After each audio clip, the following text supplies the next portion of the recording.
Bien, nous avons déjà vu la propriété qui nous permet de déterminer d'après les coordonnées si deux vecteurs sont collinaires. C'est donc cette propriété-là. Donc je rappelle, nous avons le déterminant x, y' moins x' y. Et si ce déterminant est nul, donc les vecteurs sont collinaires. La démonstration en fait repose sur le fait que deux vecteurs sont collinaires s'il existe un réel k tel que v soit égal à k fois u. Je vais revenir sur cette propriété-là. En fait, ici, j'ai placé un vecteur u. Ici, le vecteur v qui est égal à k fois u. Donc, j'ai mis k égale à 1. Je vous fais remarquer au passage que si deux vecteurs sont égaux, puisque k est égal à 1, leurs coordonnées sont égales. Donc, si, en fait, les vecteurs sont collinaires, je rappelle, ceci veut dire qu'ils ont la même direction. Ici, donc, k vaut 2,09. Ces deux vecteurs ont la même direction, le même sens, mais pas la même norme.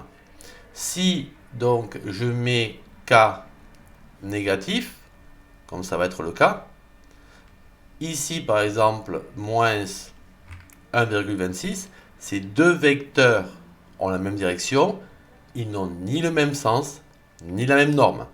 Cependant, puisqu'ils sont collinaires, ça veut dire qu'il existe un réel k, tel que v soit égal à k fois u.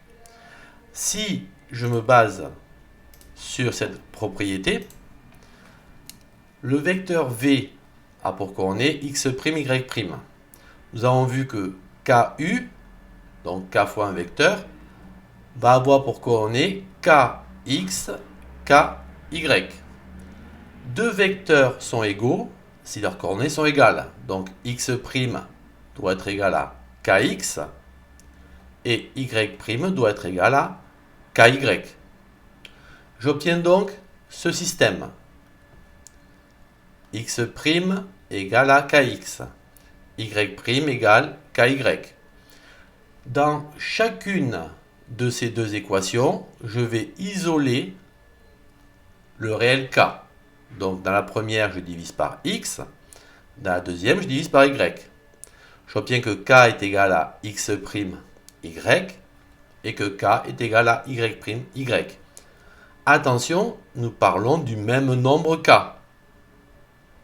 Donc, puisque k est égal à x' sur x et que k est égal à y' sur y, cela veut dire que ici, cette expression-là et celle-là sont donc égales.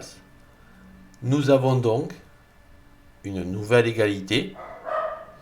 X' sur x égale y' sur y. En faisant le produit en croix, donc x' fois y va être égal à x fois y'. Donc ici et ici.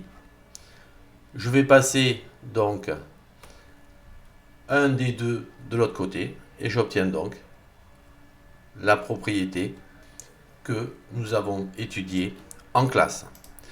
Donc, ceci était la démonstration de la condition de collinéarité.